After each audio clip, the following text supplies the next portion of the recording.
The views and opinions expressed on the following program are not necessarily those of the staff and management of KLAY or those who advertise their products or services on this station.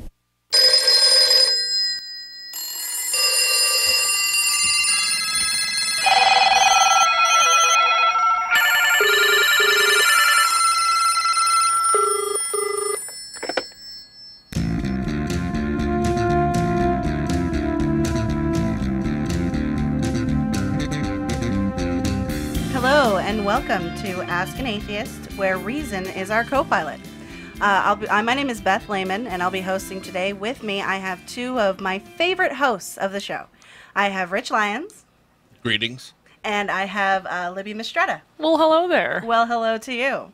I haven't hosted with either one of you, so I'm very excited about this It's episode. a first for all three of us. Yeah. This is a new experience. We need to get BFF rings after we're done. I think you're Awesome. right. Yeah, already done, actually. Purity rings. I don't know about that. Yeah, I don't want to lie. But so we're going to kick off the show. Usually we talk about the countdown to backpedaling, but because of the recent events in Japan, we thought that we would take a minute to sort of touch on that and talk about it. You know, there's no other way to describe this than a cataclysmic event. I mean, it is huge. Yeah. 8.9 earthquake. Right now they're saying as many as 10,000 people dead.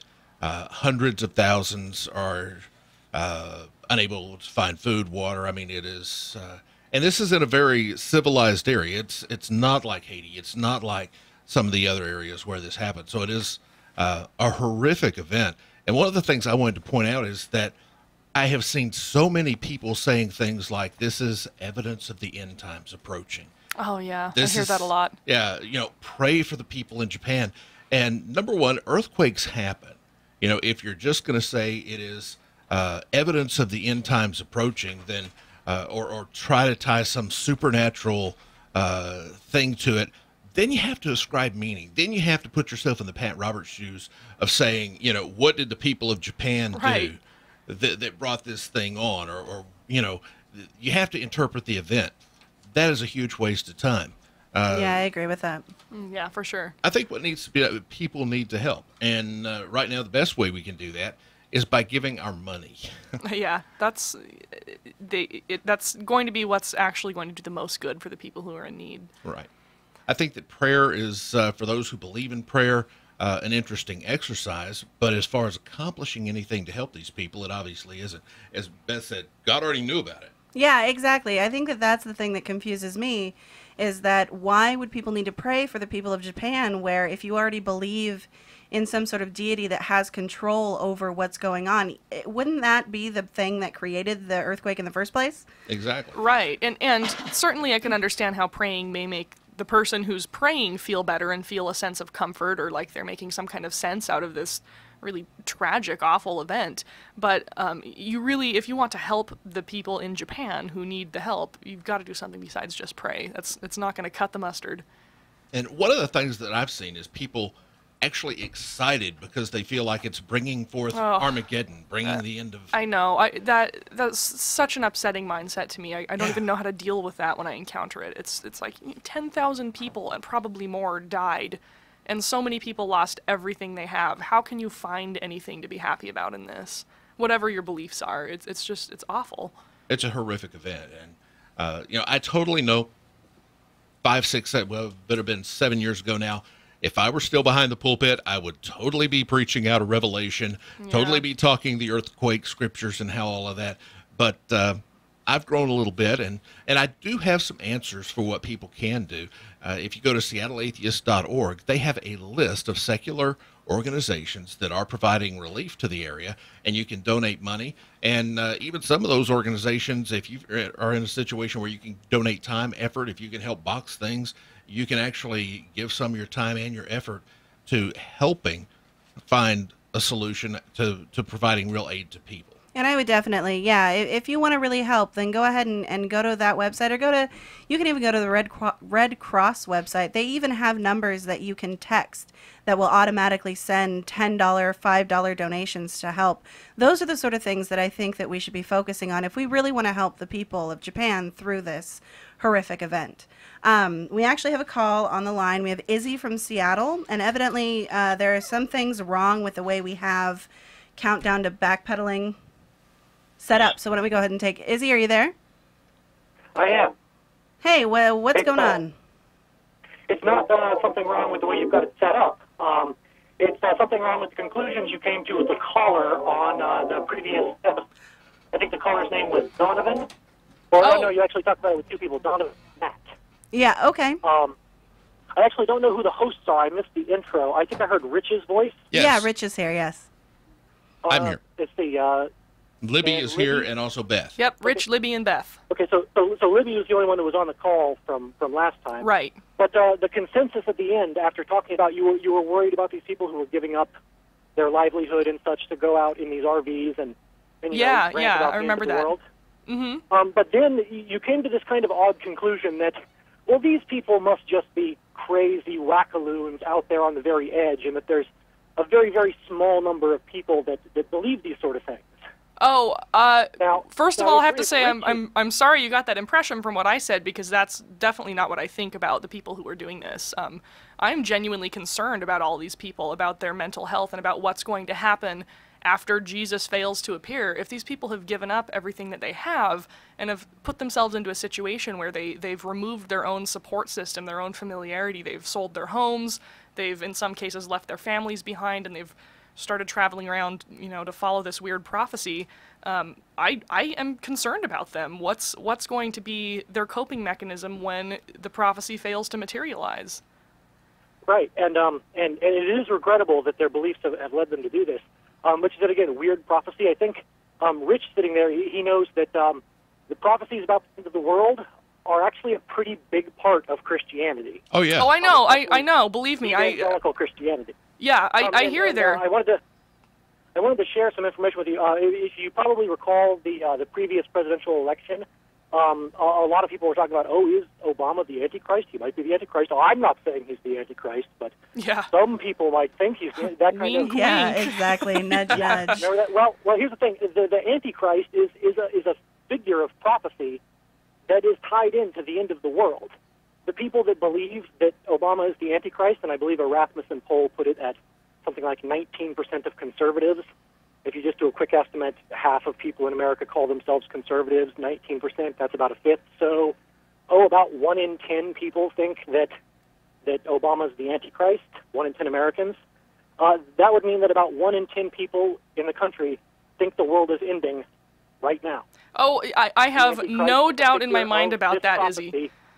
It's going to lead to the Battle of Armageddon. Izzy, I know. Hold on. Let me address your question, please, your statements. Sure. I completely understand what you're saying about that. Rich is not the only one who comes from an end times focused background. I was raised in a very traditional Mormon family, and the whole thing with the Latter-day Saints is that they take that Latter-day part very seriously.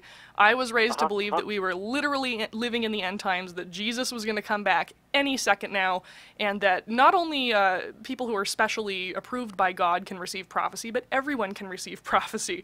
So everyone in my family, on the very religious side of the family, was going around spouting all kinds of prophecies and deciding that this or that political event was a sign that was foretelling the end times. And you know what? Actually, when I was growing up, When I was growing up, my family believed that George Bush, the senior George Bush, was the Antichrist, and they had all kinds of prophecies and revelations they could point to that outline that. So I'm very familiar with that mindset, and I still say that even though that end time prophecy thing is a big part of some sects of Christianity, I still worry for those people, even though they believe it and they believe it to be true. When it fails to happen, they're just human like the rest of us. What's going to happen to their mindset when it all comes crashing down? That's a very human problem, and I'm concerned for them as individual people.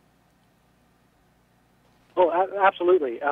There's a whole bunch of reasons to be concerned about this mindset. I mean, Rich probably knows it. these family radio people are getting a lot of flack from other conservative Christians about having picked a date. That's not a common tactic with the prophesying of the end times. Right. Well, people probably discovered a long time ago that you end up looking like a goofball if you pick a specific date because it never ends up happening. Yeah, exactly. I think that the reluctance to pick a date has less to do with the reluctance to pick a date has less to do with there being some sort of rule and has more to do with not looking silly because of previous attempts. The end of the world has happened, I don't know how many times, but quite a few. No, yeah. So by now, no way to count it. Yeah, Right. what you're looking at is you're looking at an Christian evolution theology of has been imminent for the handling last this 1900 phenomenon. years. So, yeah. Sorry, what did you say? I said in Christian theology, the end of the world has been imminent for the last 1900 years. Yeah, Right. definitely. Yeah, ever since Jesus said the one standing here will see it. I mean, Yeah. he kind of missed it. Well, thank you for calling, Izzy. We really appreciate your call. Yeah, thanks. Thank you very much. What we're going to do now, we're going to actually shift gears, and we're going to talk a little bit about this exciting development in Oregon. And this actually ties into our topic today, which has to do with parenting with non-belief. Yes, I'm so excited to this. And speaking of how praying isn't gonna maybe achieve the desired effects, like we were talking about earlier with the situation in Japan, this is an article from the Oregonian. We just saw this today, right, or was it yesterday? I believe it was. It must have been yesterday. Yeah, I because believe today it is was Sunday. So here we go. The Oregon House approved a bill Thursday that would remove legal protection for parents who choose faith healing over medical intervention when treating their children. Oh, I'm so relieved. Everybody can do a Yahoo really quick if you Yahoo. like. Yahoo! Yahoo! All right. The bill passed unanimously, though 2 Republican representatives raised concerns that the legislation was taking the issue away from juries and sending the state down a slippery slope. The legislation comes in response to an Oregon City church, the Followers of Christ, that has a long history of child deaths, even though the conditions from which the children died were medically treatable. Currently, spiritual treatment can be used as a defense against some homicide charges. The bill would eliminate that defense and subject parents who choose faith healing over medical treatment at the expense of their child's life to mandatory sentencing under Measure 11. And we have a quote here from Democratic Representative Carolyn Tomei. She says, "In the past 2 years, 2 children have died and another has been severely disfigured due to lack of medical care. These children suffered needlessly. Their deaths were avoidable." The bill gained the support of several groups, including the Christian Science Church, and passed through legislative committee with unanimous support.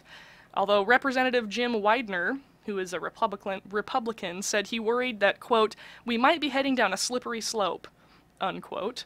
He said he prayed earlier in the day about his son's severe tonsillitis. His wife took his son to the doctor Thursday morning, he added, but am I going to prison because I took the time to pray with my child?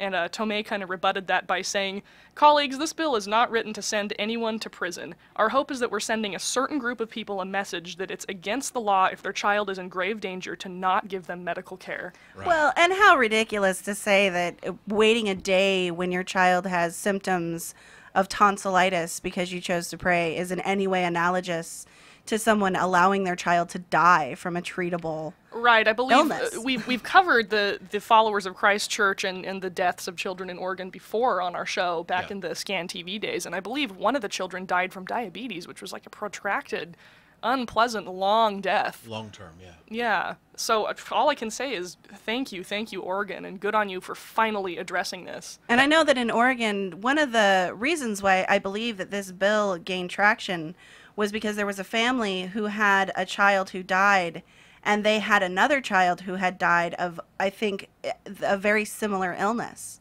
a few years before then. And so because there was this repetitive occurrence in one family, that's what kind of pushed it into the limelight. If I'm remembering correctly, I don't have it right in front of me.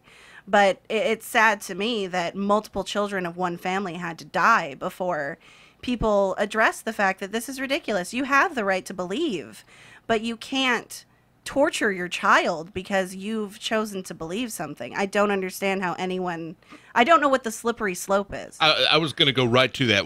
How on earth is not letting children die considered a slippery slope? That's The article doesn't really go into depth about that, but my guess is probably the slippery slope is are we taking away, or is Oregon taking away people's right to pray, which of course is that's a ridiculous conflation from what this article is actually speaking to. Oregon has just finally put its foot down and said, you know, the welfare of children comes before the religious rights of the parents, period. And that's exactly as it should be. Sure. Well, yeah, I believe what I always found great about this country was that we're really focused on individualism. We're really focused on rights, but we also have that understanding that you have rights up until your rights infringe on the rights of someone else. Right. And this is the case where, yes, you know, there's a lot of respect for parental choices. I'm a parent. I understand not wanting people getting in your business or whatever when it comes to parenting. But when you're making choices that's causing the death of your child, that's the point, I think, where we need to collectively say, okay, you know, this is where it's time to say, no, you don't get to make these decisions. You need help. And I think that that's kind of how I approach these people. Is I don't think that they're terrible. I think that they're terrible people, but I think that they're terrible people sort of accidentally. Yeah, I know, that sounds awful. I think that they're terrible parents, but I don't think that it's something that they're doing on purpose. I think that they honestly believe that they're making the best possible choices for their children. Sure. Yeah. But I think that it's easy to see from an outside perspective how you can have those beliefs to an extent, but after that extent, it's just not going to fly, because are we not going to protect these kids?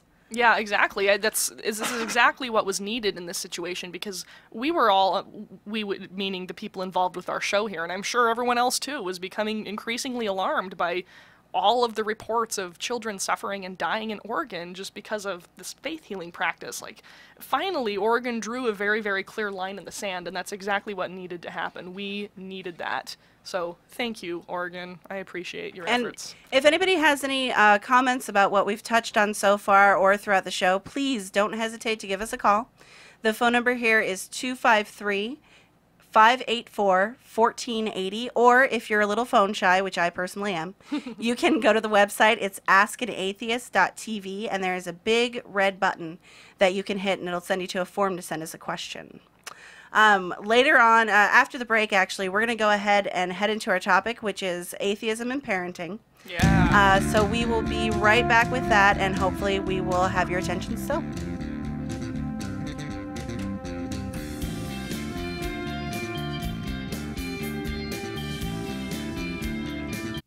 You can advertise on Ask an Atheist on the radio, on our website, and in our podcast. People just like you who have the same interests are listening right now, just like you are, and thousands will download this podcast and listen to it later. If you have a product, service, or idea to sell, people here in the Pacific Northwest and people around the world, thousands will hear your message. Let us help you sell your product, service, or idea. Contact us at advertising@askanatheist.tv. That's advertising@askanatheist.tv. Tacoma Telematics wants to help you connect with your clients. We can give you a top-notch web presence. Tacoma Telematics can take your website to the next level and make it an integral part of your business. But that's not all. We can set you up with VoIP, bringing large corporation phone systems capability at mom-and-pop prices. We build intuitive interfaces to help you manage your resources quickly and efficiently. Take advantage of our holistic approach to helping your business succeed through and with technology. At Tacoma Telematics, we are committed to personal and professional integrity, open communication, and long-term relationships. See us at TacomaTelematics.com. Join the Ask an Atheist after party at Doyle's Public House. The Ask an Atheist crew will be there at 5 for good beers, food, and you're invited. You'll find a dozen beers on tap, including Stella, Guinness, Smithwick's Irish Ale, Twisted Thistle IPA, and Fuller's London Porter, as well as dozens of domestic and imported beers and bottles. Join us for good atheist conversation and meet the crew today at 5 at Doyle's, 208 St. Helens Avenue in Tacoma. Hello and welcome back to Ask an Atheist. I'm your host today. My name is Beth Lehman. With me I have Rich Lyons and Libbie Mistretta. Hello. Hi. And today the topic we're going to be talking about is atheism and parenting. And if you have any comments or questions for us, we have a couple of parents and we have someone who is really excited about the prospect of parenthood, certainly. And the phone number that you can reach us at is 253-584-1480. So I am an atheist and I'm a parent. I come from the background where I was raised by people without religion, so I don't have a lot of the same issues with, or questions even, about raising children being an atheist.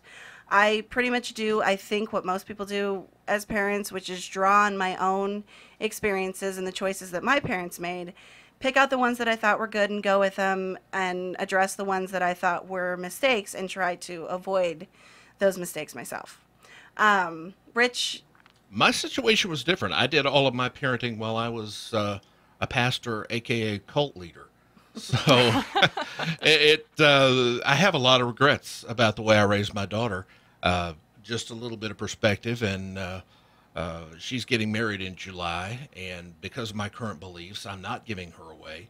I am welcome at the wedding. I was told that's I can good. come. that's Yeah. good. Good. And I'm glad to be there, but I'm her dad, you know? Yeah. And we had Daddy Bub Day, which was because I was a pastor. Her nickname is Bub. Yeah. And because I was a pastor, we would take a day of the week that I could spring things free, and I belonged to her on that day. Every week there was a Daddy Bub Day. And we did everything. I have made Barbie clothes. I because she set the rules. It was her day. And we did that for years. And I was a good father. I think even my ex-wife would tell you I was a good father. Yeah. Unfortunately, I thought part of being a good father was indoctrinating my child in the things that I believed were true.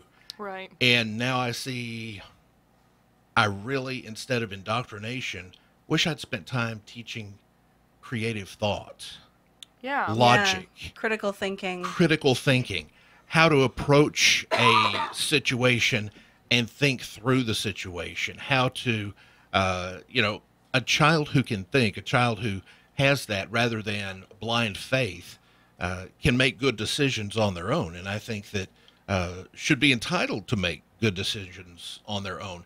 You know, I look over my shoulder and I think, I did a really good job of doing a really bad thing.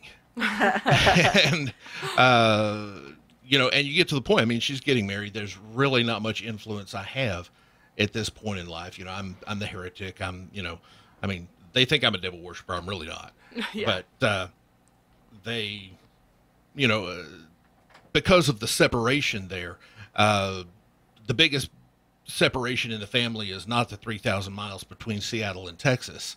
It's mindset and things of that nature. So Yeah.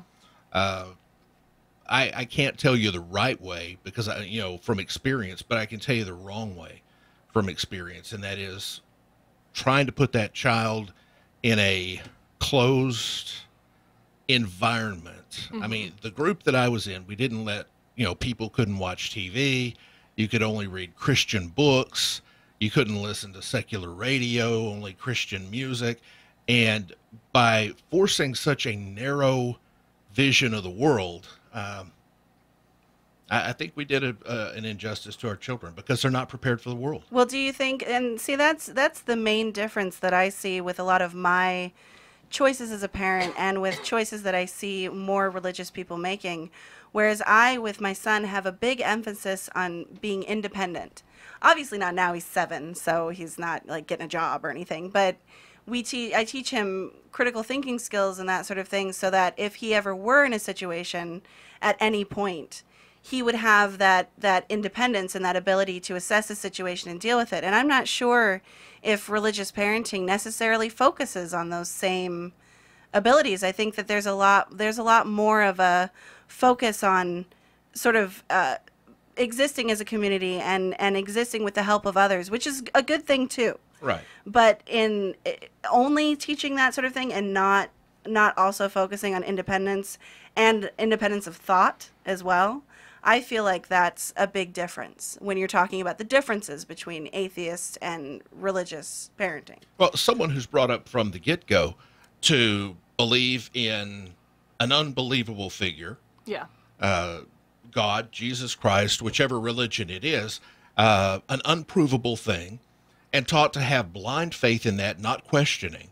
I mean, in the group I was in, you did not question. Questioning was wrong. Yeah. The fact that you even thought of a question shows you're impure in your heart. Oh, God. I mean, Sinner. yeah. So, but to ingrain that into somebody, you rob them of a right. I mean, Yeah. it's your right to question Yeah, definitely. everything. Yeah. I And- agree with that for sure. And robbing someone of that right, you can't give it back. Yeah. And I think that this is a good point. One of the number one questions I get as an openly atheist person who's also a parent, is the Santa Claus question. Oh, yes. And this is a question that... This will be fun. This is a question that a lot of religious people will kind of throw out there as sort of a proof of hypocrisy. You say that we shouldn't tell our kids these things, but yet look at you. You celebrate Christmas and you tell your kids that Santa Claus is real, or you perpetuate the idea of Santa Claus. How can how are you not a hypocrite? And so when we're talking about trying to teach our kids critical thinking skills, that's the way that I deal with Santa. I come from a family that has always, Christmas is one of the biggest holidays that we celebrate. Oh, yeah. Yeah, big holiday. And my parents, they did the Santa Claus thing, and I've done the Santa Claus thing with my kid. And the reason why I've done it is because, first and foremost, it's fun. Yeah, It's fun to pretend. Exactly. It is fun. And children love to pretend, and that's one of the things too, is that we grow up and we sort of realize a little bit more about how reality is, some more than others, and we sort of get this veneer of we lose that magical sense that something like the belief in Santa Claus gives us, and so that's something I'm not going to rob my kid of that, but also I use it as a learning experience for him because he's 7 years old now. He's gotten to the age where I've been asked a couple times about Santa. And so instead of outright saying, oh, no, he exists, and if you don't believe in him, you don't get your presents, or, which my mom actually, that's the way that this is a divergence. Yeah, I still actually have to believe in Santa to get my full Christmas booty, but that's okay. But with him, what I do is I turn it into a learning experience. I go, well, why would you ask me that question? What makes you doubt that Santa Claus exists? Yeah, I think that's that. that's a good way to approach it. And like we already mentioned, I don't have kids, but I'm very involved in my family where we have I have a niece and a nephew who are both very young. And my sister, when she was pregnant with her first kid, she brought that up. She was like, I don't know whether I should do the Santa Claus thing or not. I'm not sure how I feel about that. And we talked about it a lot, and we both kind of came to the conclusion that yeah, we should do Santa as a family. And we sort of had that same sort of approach you have to it, where when the kids are old enough to ask about it, it's a really great time to introduce the concept of critical thinking to them, to say, well, what do you think? Could Santa be real? Could a guy really fly around the whole world in one night and give presents to everybody in the whole world? And, what makes that plausible, or why is that not possible? It's a great way for them to examine what they've been told and determine for themselves whether it's something they can believe or not. And it's an awesome experience as a parent, too, to sort of watch someone going through that process. And some of the questions, like my son, one of the questions he asked, which I thought was a really good question, was, well, what about people who have never heard of Santa? Oh. Much like the what about people who've never heard of Jesus question. Yeah, I mean, there's a lot of parallels. I like your kid already. That's a smart kid. You've done a good job. Well, and then keep in mind also, he's 7 years old. He still wonders about whether or not Megatron exists. Right. So do I, just to be fair. I was the Scrooge. I told my kid there was no Santa Claus. Well, yeah, but you were raising her in that ultra-fundamentalist, thou shalt have no gods before me, including Santa Claus. Is that what it was? Is that the idolatry of Santa? It was that it was a lie, and that I didn't want to lie to my child, and taught him not to lie. And here was my logic on it, if I can preach for about that long. The logic on it was, about the time the kid learns to question Santa Claus, he also is starting to question things, the other things you teach him, like God, Jesus on the cross and things. And here we are teaching Santa Claus, and we're going to say, no, that part's not real, but the other part is. Wow. And here we've got the Easter Bunny, and we say, no, the Easter Bunny, that's really not chocolate under the Easter Bunny there. I mean, the Easter Bunny doesn't really lay eggs. But the bit about the cross, that is true. So I preached it from a perspective of not confusing the kid. I mean, you're going to be telling them two unbelievable stories at once, and then telling them one's true and one's not. So wow, when you explain it that way, I mean, it does make a kind of sense from that perspective. I can see why, as a fundamentalist Christian parent, you took that tack.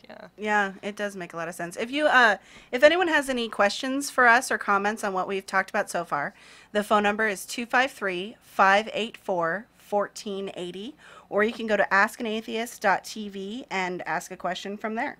So, I'm going to go into a little bit because I had what I consider a unique experience. I don't think that most religious people are like this, but I did have an experience when my son was about 5.5 years old. That sort of shows the worst case scenario, I think, of being an atheist parent and how it might be reacted to by people. I had woken up early, my son was playing outside, and there was a neighbor that had come up, and I live on a street with lots of neighbors. It's an apartment complex, so you get to know a lot of different people. And you also don't get to know a lot of different people, and I had never seen this woman before. So that was one of the strangest things about the whole occurrence. But she came up to me and she asked me very nonchalantly, "Oh, your son plays with my daughter. I wanted to know if he could come with me to she had a specific way of saying it, but it was basically to an event tomorrow morning." And it was Saturday. And I thought in my head, an event tomorrow morning? That would be Sunday morning. She's not talking about taking my kid to church, is she? And keeping in mind that I'd never met this woman before. This was the first interaction that we had had. I knew her kid, but I'd never talked to her. And so through sort of this painful and very awkward conversation, I sort of drug it out of her that, yeah, she was offering to take my son to church, and she wasn't inviting me. And that was another big part of it. He was welcome, I was not. And so we went through this conversation, and what ended up happening is I basically said, you know, if you think about it from my point of view, would you want me to take your daughter to some event that goes against the ideas that you have about life? Would you be okay with that? With the relationship that we have?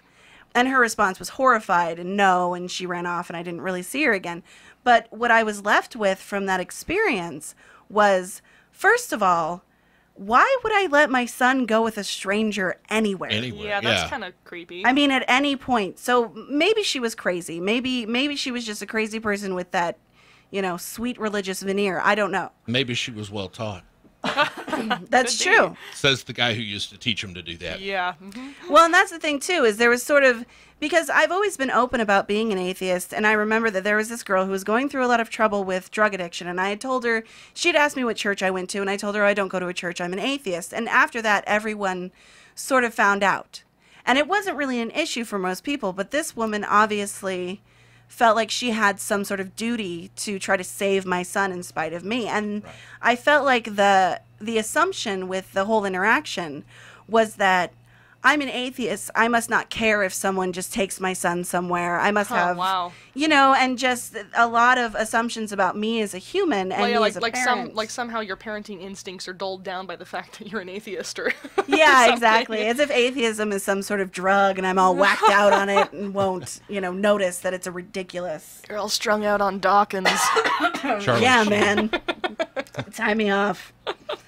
I think, though, a lot of what I'm also seeing here is her perspective, and it reminds me of my own, because I did teach people to do this.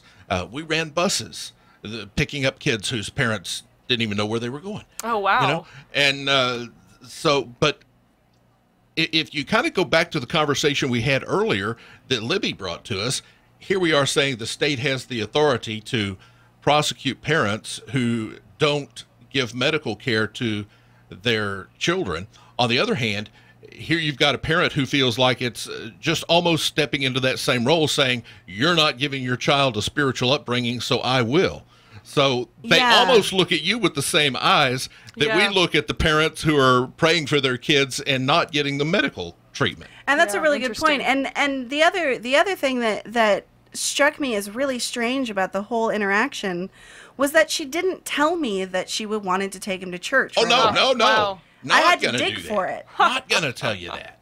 No. And that to me is, I don't know, it's still, like I said, it happened when he was about 5.5 years old, so it's been a while since that happened, but I'm still amazed. And that's something that I, as an atheist parent, I don't see myself ever approaching a religious parent with, you know, obviously with children, and saying, hey, would it be okay if I took your kids to, you know, the secular picnic or whatever? Darwin Day. Yeah, exactly. Darwin Day would be a perfect analogy. So that, in terms of personal experience being a parent and the sort of mentality that you may have to deal with, that's my story. Now, I think that I am lucky because the majority of my parenting has been done in the Pacific Northwest. Yeah. And this is a really atheist or non-believer friendly area. That's true, yeah. I know that you are from Texas. Oh, yeah. And it has to be different there. I know for a fact it's different there because I was pregnant in Texas. Oh. And there were family fights about the christening and all of this stuff. And when I said, well, I'm not going to be doing it, I don't even know what that is. Yeah. At that time, I really didn't. And just the reaction of it was, oh, well, you're an unfit mother. Right. Oh, wow. Oh, Yeah. Absolutely. I mean, that is, I didn't know. I probably knew people who really didn't believe in God, but I didn't know anyone who would self-identify as an atheist until I moved to the Pacific Northwest. And I spent 43 years in Texas. So, I mean, wow. That's how intense it is in Texas. And yeah, you would be considered an unfit mother by, some people, certainly, because you're not providing for the spiritual well-being of your children. And, that kind of brings to another area of parenting that's interesting, because the Christian faith, just as we talked about the buses and the mom who wanted to take your kid, we also taught our kids how to witness to other kids. So there your kid is at daycare, or there your kid is at kindergarten, or even at public school, and all of a sudden you've got another kid in the class trying to tell your kid that they're going to hell. Or, I had one situation where a teacher called me as a pastor and said, will you please tell this little girl to quit telling me I'm going to hell because I wear makeup? Oh, my gosh. Oh, wow. Like, we have to tone back on this, guys. But, but that is something that as an atheist, a parent needs to be aware of, is what are they telling my kids in school? Not just the teachers, because, public schools pretty well know where they have to draw the line. For the most part, yeah. Yeah. Depending on where you are, yeah. But when you've got kids, there are no boundaries. Right, that's true. Kids, it's a different story when you just have all these children from different backgrounds interacting, which can be a really good thing for them culturally. It's healthy for them to learn about what other people believe, and that their friends have different outlooks on the world than they have. But on the other hand, it certainly does expose them to some interesting situations, such as a friend telling you you're going to go to hell or yeah. otherwise. And I actually do have a story about my son and his experience at school with a little boy who was very, very religious and came from a religious background. But I'm going to go ahead. We're going to take a break right now. Again, if you have any questions, please give us a call, 253-584-1480. This is Ask an Atheist, and we'll see you soon.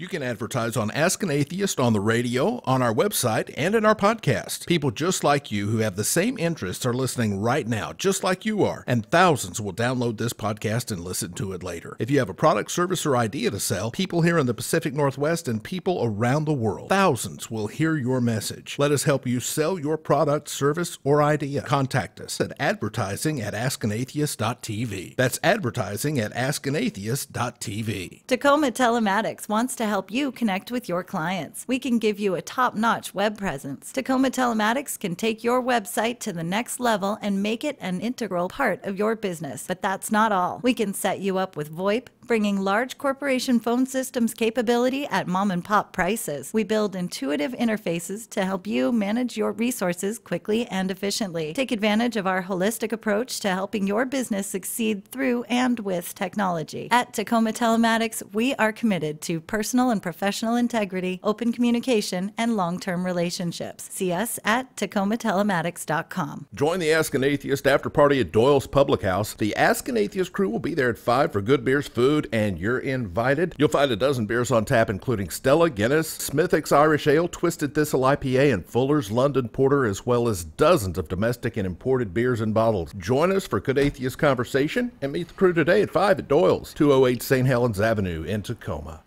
Hello and welcome back. You're listening to Ask an Atheist. And I was going to go into a story about my son dealing with the difference between being a religious child and being an atheist child in school, or the children of religious people and the children of atheist people. Which Thank you for clarifying that. Yeah, that's my personal bugaboo. It's a distinction that really bothers me. But actually, first, we have a caller, Ginny from Tacoma, and I guess she has a similar... Ginny, are you there? I am. You have a similar story about someone taking your child to the church? Well, what happened was I also used to live in an apartment complex. My daughter is now 19, but at the time she was, I'd say 5 or 6. And every Sunday afternoon, this van would pull up and pick up kids to go to this church. Oh, And Rich is turning red. I never, I was never a churchgoer. Personally, if her friend had invited her to go to a church, sure, she can go, Yeah, But yeah, that's definitely, because, yeah. I know the parents, I know the kid, but this is just a van that would pull up to the apartment complex and pick up kids and take them to a church. And I never let my daughter go. And Good for you. Yeah. She came up to me. Well, she's 5, 6 years old, and her friends are going, and why can't I go? And I said, because I don't know these people. And that was enough for her. But then I had parents coming to me. Oh, who wow. lived in the apartment complex, saying, why don't you let Roxy go with you to the or go with us to the church? And I said, well, she's not going with you. Strangers are pulling up in front of our complex and putting kids in a van and driving them off. And they looked at me like I was crazy, and they said, but it's a church. Oh, my goodness. Oh, man. And your point is? Yeah, no, that- exactly. And as a that parent... was the end of the conversation, but I couldn't believe it. I just couldn't. I didn't grow up in a religious family, but I did go to churches with friends. And like I said, that would be perfectly acceptable to me if I knew the family. It's Yeah. like, Yeah, I can understand that point of view, I sure. could not believe it. No, and that's a really important distinction too, is that if anyone I knew, if my sister is a religious person, if she had said, hey, Tristan has been talking about Jesus or has been talking about church or whatever, could we take him with? I would totally be okay with that, because I think exposure to different ideas is a good thing. But when it's a stranger, or like you said, a van, Like, the van thing really surprises me. Don't we teach our kids not to get into vans with strangers? Isn't it that seems kind of like, vans filling up with children is something that comes right before David Caruso taking his sunglasses off. Isn't that typical? Yeah. But thank you very much, Ginny. I appreciate you calling, because Thanks, Ginny. I haven't heard very many other people with a story. I think yours might top mine, actually, with the creepy van. But thank you. Good for her for not letting her child. No kidding. Very good. Yeah. And so I want to rush in, because there's actually a couple things, and this is one of those topics that takes up a lot of time. One of the things I wanted to talk about was raising your kids to deal with conflict on their own, and it's really difficult when it's a religious conflict. And my son, and this was just last year with this boy in his class. The boy came from a very religious family. My son obviously comes from an irreligious family. And my son, for whatever reason, mentioned the fact that his mother doesn't believe in Jesus. And the boy, pretty much over the next few weeks, started to sort of tease him. My son came home crying one day because he said that, this friend told him he was going to go to hell. Yeah. Oh, boy. And that's a really traumatic thing, I think, to tell anybody. Yeah. Eternal torture in flames, the most painful thing you can imagine. Yeah. No hope of it ever going away. Hooray. That's encouraging. Yeah, exactly. And then, Tristan's poor thought process, my son is named Tristan, of, well, if this horrible place exists and I'm going to go there, why would my mom be sending me there? Is she going to go there? Aww. Lots of really difficult questions. And the way that I dealt with it, if it had gotten any worse, I probably would have asked to do a conference and talk to the parents. But I ended up going to pick my son up and having his parents come up and talk to me. And basically, we had this conversation where we're like, obviously, we believe in different things. Obviously, our children listen to our beliefs. What are we going to do about this? And we sort of decided to let them figure it out as much as they can, as long as nobody was throwing punches or anything like that. Because there were, my son had called him stupid. My son had called him childish. Different things that were really, really bad. Well, yeah, they're 7. And so the two boys ended up actually going through the process of talking about it and realizing that they were really good friends. And and now it's not an issue between the two of them. And one of the things that I did with my son was I asked him, why do you have an opinion about this? I mean, what are you drawing from? Well, you said, well, why does it matter what I say? Well, I'm supposed to listen to you. Well, yes, you are supposed to listen to me, but this is something that you can decide for yourself. And it's something that takes a lot of time for a lot of people to really understand and to really make a decision about. And even after the decision is made, hopefully you'll always be open to additional information that can influence that decision. And so why are you, a 6-year-old kid talking about this at school with other kids? Why is it? And that sort of question, I think, helped him understand that, why are we talking about this? We are just saying what our parents say. We're parroting. Wow. Yeah. Good for you for empowering your son in that way to realize that and to kind of start the process of his own critical thinking where religious belief is concerned. That's really cool. Well, and the avoidance of victimhood too. Yeah. I think that's a big thing. I really don't. I know that atheists are a minority in the United States. I feel like they're a marginalized minority in the United States. And I really don't want my son growing up with the mentality that comes along from being a marginalized minority, because I understand socially the negative impact that can have on a kid and their, self-esteem and confidence. Yeah, for sure. Good points. One of the things I wanted to readdress, if we could kind of back up a little Definitely. bit. You mentioned that it would be okay for your kid to go to Sunday school if someone you knew invited him. At what point would you draw the line? And here's where I'm working at. I can take you to people on my Facebook page today whose parents were not raised in the faith that I believed, but because they looked at us as their Sunday morning, get the kid out of the house so we can do what we want to do service, they still believe that. They are still faithful to that belief.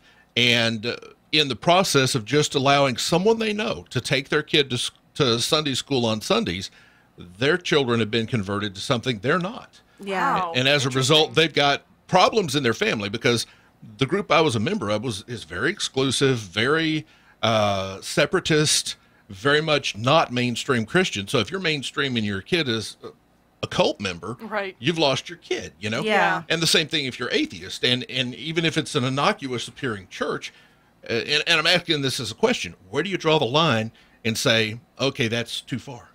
Well, the way that, and I've thought about it myself, because my son does show interest in the community aspect of church. Mm-hmm. And it's a good thing, yeah. Yeah, definitely. The different, activities and stuff that churches tend to provide for people.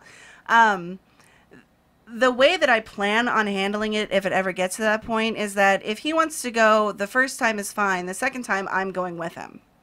And then that way I can assess what is going on in the church and whether or not I feel like it's the sort of environment that I want him to be in. Because, like anything, no matter what, if it's religious or not, I don't want my son being exposed to people who are saying, think this way, do this, because I don't think that that's a successful, mindset to grow up in. Right. Yeah, I would agree with that. Yeah, I think that's a smart line to have drawn there, that, second time around, you're going to go along. And of course, because I know you're not going to be the type who's going to sit there and say, oh, don't believe any of this. If he's really interested in exploring it, you're going to support that belief. But having a parent there to kind of make sure that nothing traumatic is being presented to your son. Yeah, just somebody who, you don't want to expose your children to anything negative, obviously, ever. Yeah. But it's going to happen. Yeah. But if you can be there to pull them out of it, if you see it getting too weird or whatever, if people are writhing or if they're, That wouldn't have been weird. That'd have been a great service. What are you talking about? No sermon's complete without little writhing. Yeah. Frothing at the mouth, speaking in tongues. Good times. Dancing, yeah.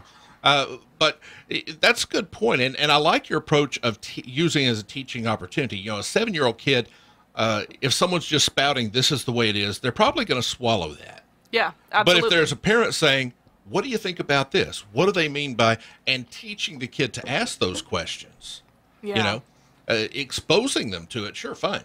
But teaching them, don't just swallow, ask the questions. And right now, you may not have the questions to ask, so I'm going to ask you some questions in the process. And that way, the child is, number one, not accepting anything on blind faith, and number two, learning to question and how to question yes.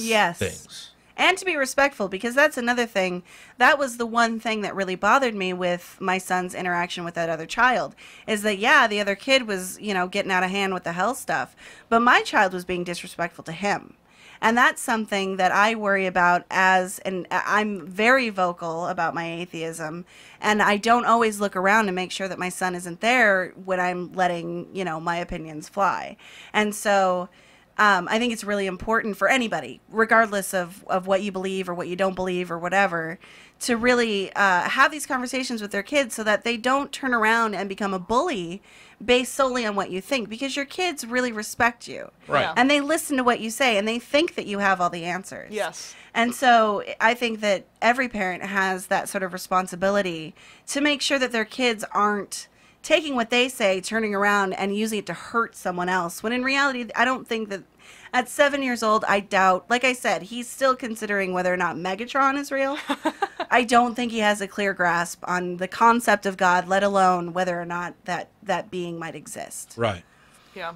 One of the things, I know we're running out of time, but one of the things that I really wanted to talk about, because it's the main point that I get criticism on as a parent, is my unwillingness to allow my son to participate in certain groups that are seen as American traditions, such as the Boy Scouts. Oh, thank you. I Yes. appreciate your standing up against Absolutely. that, honestly. I think that's great. And I grew up in a rural area of Washington, Maple Valley, Washington. Boy Scouts, becoming an Eagle Scout, those were things that were really, really important to the community. Everybody did that. And there's absolutely no way. And there's no way. And if I'm going to be honest, my aversion to the Boy Scouts has less to do with the fact that they don't even want my son as a member, because technically they don't allow atheists. Right. And they do have, you know, Christian messages in their speeches and stuff like that. But it's more the homosexuality thing. Yeah. I'm going to be honest. I mean, Yeah. Why would you want your child to be involved in a group that is so openly hostile toward a certain segment of people? I mean, what kind of values are you really teaching your child, along with how to make a fire and how to, you know, do whatever else Boy Scouts do, help old ladies across the street? I don't know. Yeah, exactly. I don't see the point. I mean, I don't think that it's okay to validate that sort of, and I know that there are Boy Scout troops that exist that ignore the anti-atheism True. stuff and ignore the anti-homosexuality stuff. I know that they exist. But when you put your kid within that organization, you're still in a way validating those talking points. Yes. And it's something that that is the opposite of what I want to teach my kid. Yeah, you're basically giving your kind of seal of approval to the entire organization, at least in your child's eyes, and probably in the rest of the community's eyes, too. I do think it's important to point out, however, that the Girl Scouts of America are not affiliated with Boy Scouts of America. Yes, and they they are do different. not share the same viewpoints on atheists and homosexuals as the Boy Scouts do. They don't really care. So, yay it for the should Girl be. Scouts. Yeah. Yeah. And so if I had a girl, it would be a little bit easier. But that is something that, because Boy Scouts, you know, it's an American tradition. Yeah. You know, every good man starts as a Boy Scout, that sort of thing. I get a lot of flack from people who don't even really know me. And that's one of those things I think a lot of people don't even consider, that if you are the parent of a boy in America, you're going to get faced with that question. It's right up there with all the other weird questions you'd never think to be asked, that, you know, when you sign on to become a parent. Yeah, you end up having people ask, well, why isn't he in Boy Scouts? Well, Yeah, as if he might have gotten kicked out because he's too much of a rebel. I don't know, but and it's interesting to me to explain to people exactly why, and then have that reaction of, well, how can you impose what you think on your kid and keep him from having that great experience simply because of what you think? That's exactly what the religious people are doing. Exactly. That's precisely. completely my point. Send your kid to Camp Quest instead. That place is awesome. Yeah, you have some information on Camp Quest. Oh, don't yeah, you? yeah. We got this little email thing about Camp Quest of Minnesota. So for those of you who listen to our podcast maybe and would be interested in sending your kids to a Camp Quest event, Camp Quest of Minnesota is having a mini camp event. And their press release says, join us for a fun-filled mini camp occurring one day only during the 2011 American Atheist Convention in Des Moines.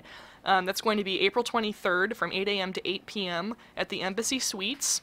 and ages 8 to 15, boys and girls. It costs $30, and it'll cover meals, activities, and field trips. Wow, that is awesome. Yeah, it says to bring a swimming suit, walking shoes, and a raincoat. But basically, if you don't know what Camp Quest is, it's essentially a summer camp, although they do these mini camp events too, where kids are taught to think critically and taught about skepticism. And children of from any type of family are welcome. Christian kids, religious kids can come along with atheist kids. It doesn't address religious issues. It only addresses critical thinking and how to be a problem solver and a smart thinker, which I think is so cool. Yeah.